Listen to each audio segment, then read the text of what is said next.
Good morning, everyone. Chris here with the Groff team. It is October 5th and TRID is here. So I just want to take a little bit of time this morning to talk about TRID, and then we'll briefly wrap up with a little bit of a market update. But it's here, guys. As much as we prepared and done our due diligence on knowing what TRID is, we're still getting a lot of knee-jerk questions actually right now, and even clients commenting about things and being nervous. And so I had a unique conversation with a client on Friday so a buyer had made mention of this and said, "Am I in trouble? What's going on? Should I have bought a house already?"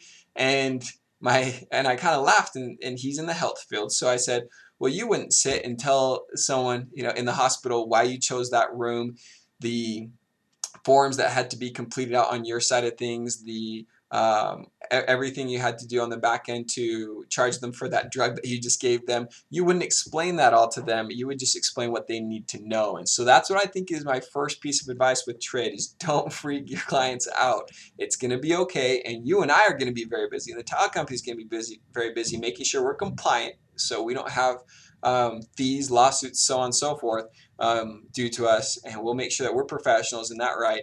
But the client does not need to be concerned about this legislation. It's just us. As long as we're professionals, clients aren't going to know. The folks that aren't experts in their field and are sloppy are that the client's going to know about that, and it's going to be problematic, and their closings are going to be delayed. It's the biggest thing there. So that's the first piece of advice: is keep calm, carry on. Number two is just going to be watch your closing dates and follow up on your on all parties involved. We're just all going to have to follow up and keep things tight ship, especially if we're still doing 30-day closings.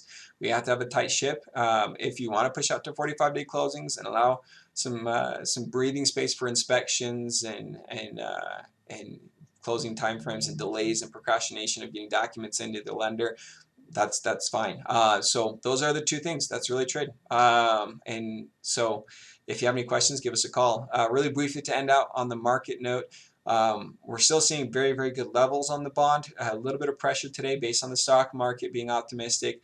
And that's kind of going to be, I think, one of the trends as we continue to see when rates will spike or when they're going to start to increase at the end of this year. It's just going to be based off when the Fed changes their funds rate and how optimistic our stock market will be as we move forward. There's obviously a lot of technicals in that though, and so we'll just see. All right, guys, have a great Monday. Good luck.